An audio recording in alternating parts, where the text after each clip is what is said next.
नमस्कार दर्शकों, आप देख रहे हैं अभी न्यूज और एक बार फिर से अभी न्यूज आपको लेकर आया है उसी मुद्दे की ओर जो इस वक्त मथुरा की राजनीतिक गलियों में चर्चा का विषय बना हुआ है। आखिर क्यों कांग्रेस इस वक्त मथुरा में दो फाड़ नजर आ रही है, जिसका जीता जागता उदाहरण है कल प्रदीप माथुर से हुए इंटरव्यू में उनकी वो लाइन जिसमें उन्होंने कहा था कि यदि लॉबियां नहीं होंगी तो पार्टी के नेता आगे कैसे बढ़ेंगे।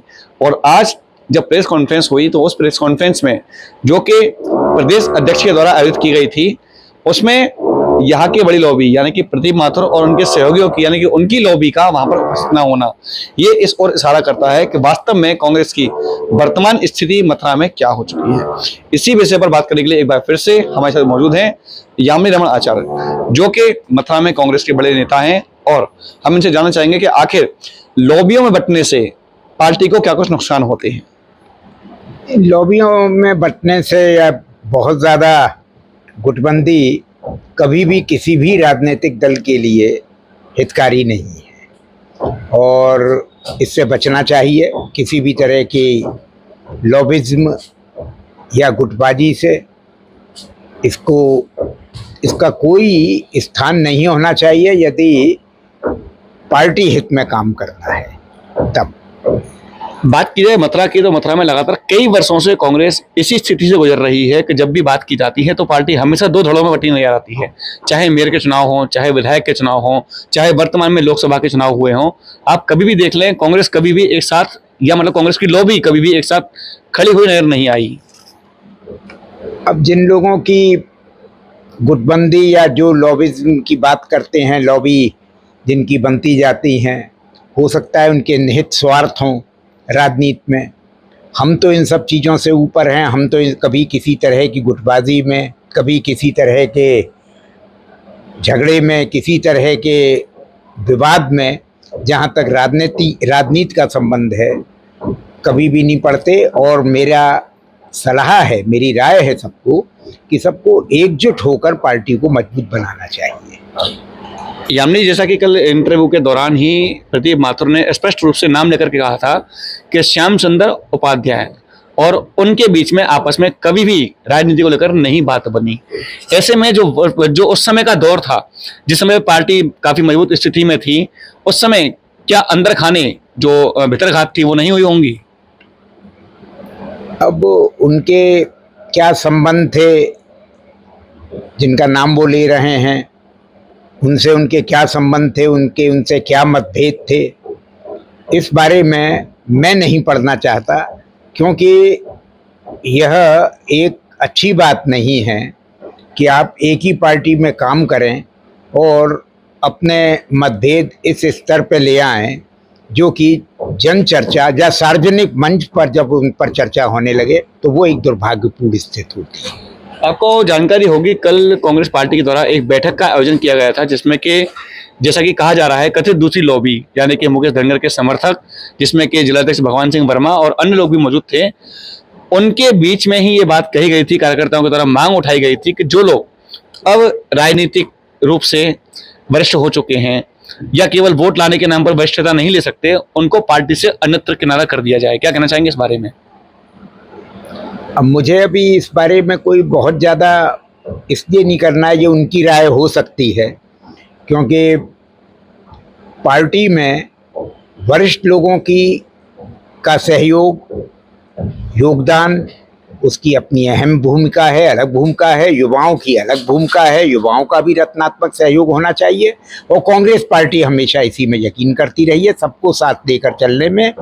वरिष्ठ उनका पूरा सम्मान करते हुए उनका भी सहयोग लेना चाहिए और जो युवा वर्ग है उसको आगे आकर पार्टी के लिए काम करना चाहिए, उनका भी सहयोग लेना चाहिए। लेकिन ऐसे में आप देख रहे हैं लगातार जो कांग्रेस है वो इस वक्त आपस में एक दूसरे के ऊपर हमलावर हो रही है और लगातार इस वक्त निशाने पे है मथुरा में भारतीय जो राजनीतिक पार्टी कांग्रेस, वो इस समय लगातार हाशिए पर जाती हो रही है और हाशिए पर जाते हुए ऐसे में इन स्थितियों का सामना कर रही है और आपस में उनकी आपसी फूट भी सामने नजर आ रही है। और अब जाकर के आज फिर से उस मीटिंग में यानी कि प्रेस कॉन्फ्रेंस के दौरान भी जो जिलाध्यक्ष हैं उनको इस बात को कहना पड़ा है कि वह सभी पार्टी के अपने जो उनके नेता हैं, चाहे वो कार्यकर्ता हों, चाहे बड़े नेता हों, चाहे वो किसी भी पद पर क्यों ना हो, उनसे अपील की गई है कि वो किसी भी बात को सोशल मीडिया के माध्यम से या अन्य किसी के माध्यम से बाहर ना लाएं, यानी कि अंदरूनी फूट को सामने ना आने दें। क्या कहना है इस बारे में आपका?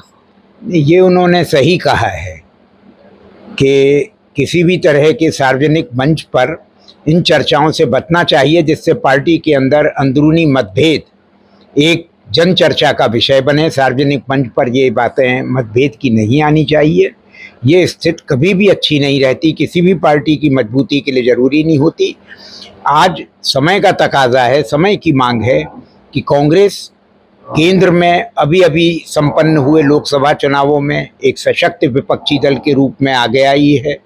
उसको मजबूत करना है और उसको मजबूती के लिए हमें छोटी छोटी गुटबाजियों से, आपसी मतभेदों से उभरना होगा और पार्टी के लिए एकजुट होकर काम करना होगा। चलिए, आखिरी सवाल, जैसा कि ये बात की हमने प्रदीप माथुर के बारे में, बात की भगवान सिंह वर्मा के बारे में, अब बात करूंगा मुकेश धनगर के बारे में, जिन्होंने जैसे उनकी हार हुई थी तुरंत ही वे हमलावर हो गए और उन्होंने स्पष्ट रूप से आरोप लगाया प्रदीप माथुर के ऊपर कि यदि नाम लेकर के आरोप लगाया था कि यदि उनकी लॉबी का साथ मिलता तो परिणाम कुछ और होते। ऐसे में आप क्या कहना चाहेंगे मुकेश धनगर के लिए, क्योंकि आप पार्टी के वरिष्ठ नेता हैं? नहीं, मुकेश धनगर को जब कांग्रेस का टिकट मिल गया था लोकसभा के लिए, मैं मुकेश धनगर के अलावा जिसको भी कभी किसी को पार्टी कोई भी चुनाव हो, चाहे नगर निगम का चुनाव हो, चाहे विधायक का चुनाव हो, लेजिस्लेटिव असेंबलीज का चुनाव हो, पार्लियामेंट का चुनाव हो, तो अपने को जिसको पार्टी टिकट दे दे उसके लिए एकजुट होकर काम करना चाहिए। और आप किसी को जता कर क्या करेंगे कि आप उसके लिए ये कर रहे हैं वो कर रहे हैं। जो सच्चा कांग्रेसी है, जो निष्ठावान कांग्रेसी है, वो कांग्रेस के झंडे के लिए ही हमेशा उसको हाथ में लेकर आगे चलता है और कांग्रेस के माध्यम से ही जनसेवा का संकल्प लेता है। कभी भी इन बातों में नहीं पड़ना चाहिए कि आप अपने आप को ये ना हम देखें कि किसने पार्टी ने किसको टिकट दे दिया, किसको नहीं दिया। जिसको दे दिया उसको आगे आकर काम करना चाहिए। मुकेश धनगर ने चुनाव बहुत अच्छा लड़ा, एक जुझारू और युवा कार्यकर्ता है और ऐसे लोगों को आगे आना चाहिए, निश्चित रूप से आना चाहिए।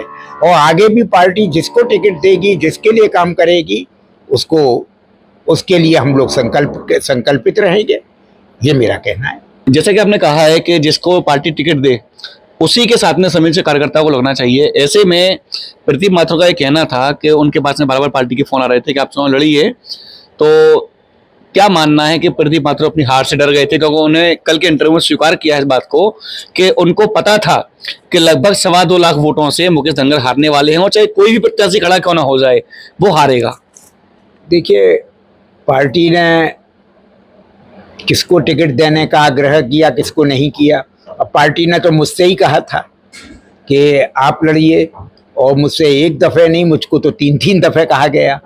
मैं नहीं लड़ा, लेकिन मुझे उसका कोई पश्चाताप नहीं है। मुझे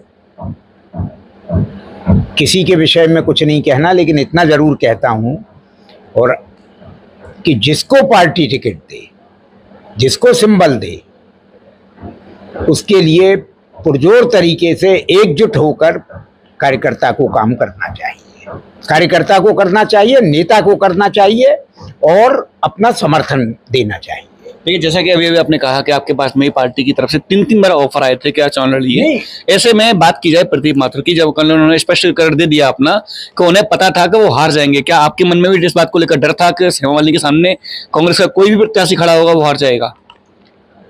नहीं, जहाँ तक इस बात का सवाल है कि मेरे मन में डर था या नहीं था, लेकिन निश्चित तौर पर अनिश्चितता जरूर थी। अनिश्चितता जरूर थी और अनिश्चित वातावरण में मैं चुनाव लड़ने में इच्छुक नहीं था। तो क्या यही कारण था कि जितने ही बड़े नेता थे मथुरा से कांग्रेस के, उन्होंने किनारा कर लिया? नहीं, मैंने ही नहीं, कई लोगों को दिया गया टिकट के लिए, कई लोगों को कहा गया और ऑफर आते हैं, उसमें कोई बुराई नहीं है। और जब ये आया, लेकिन उस पर हर एक का अपना व्यक्तिगत निर्णय होता है। मेरा व्यक्तिगत निर्णय मेरे साथ था कि मुझे चुनाव नहीं लड़ना है और उनका निर्णय उनके साथ में होगा जो बाकी लोगों ने मना किया। अब मेरे अलावा सतपाल मलिक जी का भी पहले आया था लड़ने के लिए, फिर साक्षी मलिक का भी आया था हरियाणा से, वो हरियाणा से नहीं बाहर होना चाहती थी। ब्रजेंद्र सिंह का आया और भी कई लोगों के आए, तो ये चीज़ें तो चलती रहती हैं राजनीति में। और जब किसी को, अब इनको मुकेश धनगर को टिकट दे दिया गया तो क्या दिक्कत थी? एक युवा प्रत्याशी है, युवा कार्यकर्ता है, जमीन से जुड़ा हुआ कार्यकर्ता है। यदि वो चुनाव लड़ते हैं तो उनके चुनाव लड़ने में सबको साथ देना चाहिए और सबको समर्थन करना चाहिए, एकजुट होकर उनको बल प्रदान करना चाहिए। अच्छी बात है। चलिए बात करते हैं बीती ताहे बेसार दे आगे की सुधले की तर्ज पर। जो हो चुका वो हो चुका। आगामी समय में विधानसभा के चुनाव आने वाले हैं, ऐसे में कांग्रेस पार्टी के पास में विधायक के लिए कौन सा ऐसा चेहरा है जिसे आप अपनी तरफ से कहना चाहेंगे कि ये व्यक्ति मेरी नज़रों में ऐसा है जो कि चुनाव लड़ने के लायक है? हालांकि पार्टी का निर्णय कुछ भी हो, लेकिन अपने अपने मत होते हैं। नहीं, अभी तो इट्स टू अर्ली टू से, अभी तो बहुत जल्दी हो जाएगा और इस बारे में अभी तो मैं कुछ नहीं कहूँगा कि किसके विषय में किसको लड़ना चाहिए, किसको नहीं लड़ना चाहिए। देखिए, समय आने दीजिए, तो प्रत्याशी तो बहुत सारे आ ही जाते हैं। तो देखा आपने, एक बार फिर से हमारे साथ मौजूद थे कांग्रेस की रीढ़ की हड्डी मथुरा में कही जाने वाले यामिनी रमन आचार्य, जो कि लगातार इस वक्त हमारे साथ चर्चाओं में हैं, क्योंकि स्थितियां कुछ ऐसी बन पड़ी हैं कि लगातार कांग्रेस की अंदरूनी फूट बाहर निकल के आ रही है और लगातार उनके जो नेता हैं वो एक दूसरे के पक्ष में विपक्ष में बयानबाजी कर रहे हैं। ऐसे में एक सीख देने के बतौर आज उन्होंने बात कही है कि पार्टी के नेताओं को इस ओर समझना होगा, इस बात को समझना होगा कि आपसी फूट को किसी भी प्रकार से सबके सामने जग जाहिर नहीं करना चाहिए और जो पार्टी के हित में कार्य हो वही करने चाहिए। फिलहाल के लिए इतना ही। मैं अपनी सहयोगी आकाश के साथ गोपाल चतुर्वेदी, अभी news. GL Bajaj Institute of Technology and Management, Greater Noida, where academic excellence meets innovation. GL Bajaj has become the first private engineering college in Uttar Pradesh to get NAC A+ in first cycle. Our campus is equipped with state-of-the-art infrastructure, top-notch facilities, modern classrooms, cutting-edge labs, and comfortable living spaces, ensuring a facilitative environment. From timeless classics to the latest research journals, engross yourself in the treasure of knowledge in the world-class library. We bring the world to our students by frequently visiting personalities and celebrities. For aspiring entrepreneurs, our incubation center is the hub of innovation. We've successfully incubated around 50 startups. Dip into the world of app development in our exclusive iOS Apple lab for the ever-evolving tech landscape. Sports facilities are designed to encourage physical well-being, teamwork, and a healthy competitive spirit. GL Bajaj opens doors to global opportunities with international collaborations. Students express their talents and passions at cultural and technical fests.